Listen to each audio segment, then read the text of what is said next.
So we are in the Rheinhessen with Riesling Boden Funk from Schlossmulenhof.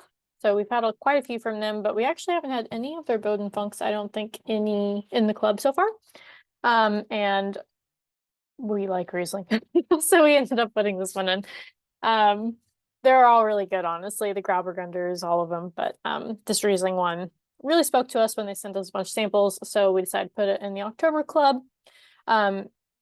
It's honestly like, well, sorry, I don't want to speak too much to the way that it tastes yet, but it is quite cloudy. So it seems, like it's going to be a little bit crazy, but at the end of the day, most of their wines are generally pretty like middle of the road, I'd say, as far as the funky scale goes.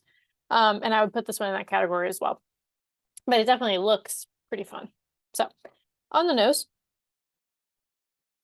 it's very like lemongrassy, I would say, is like the first thing I would pick up from it, which is not something that I normally have as the first note. But it's, yeah, it's like lemony, but also herby. So I guess that's how I'm kind of arriving at lemongrass. I think there's also like, it's got apples, kind of like more in the sour zone, at least on the nose. It changes a little bit on the palate. Yeah, like a little bit Sprite-like, like limeade. Pretty much in the lots of fruits. That's pretty much fruits. So let's try it.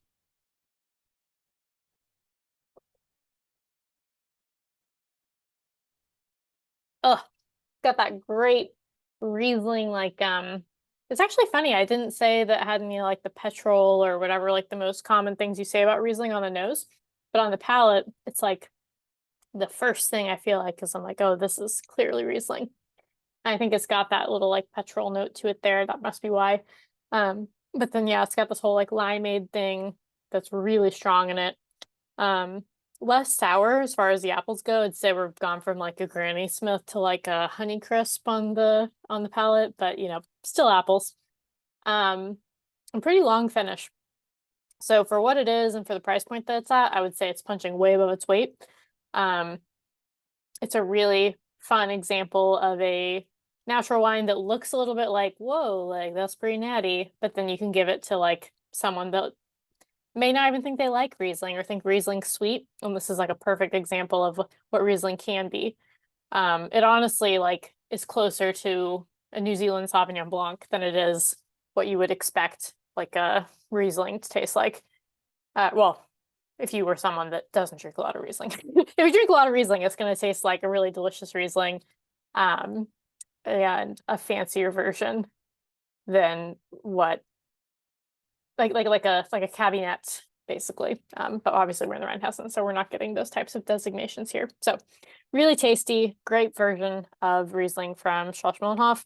As far as pairings go, I normally love Riesling with like spicy foods, and I think I'd still keep it in that category. I think it'd be okay. It doesn't really have any residual sugar, so I would not go super spicy, just if it's like got a hint of it, but nothing like crazy. So Asian foods that don't have a ton of spice would be good. I like the idea of it with like something that already has a lot of acid to it, like ceviche or something that has lime in it already would be really good here too. So, or by itself, it's easy drinking, really lovely white. Good way to share an after wine with people. So enjoy.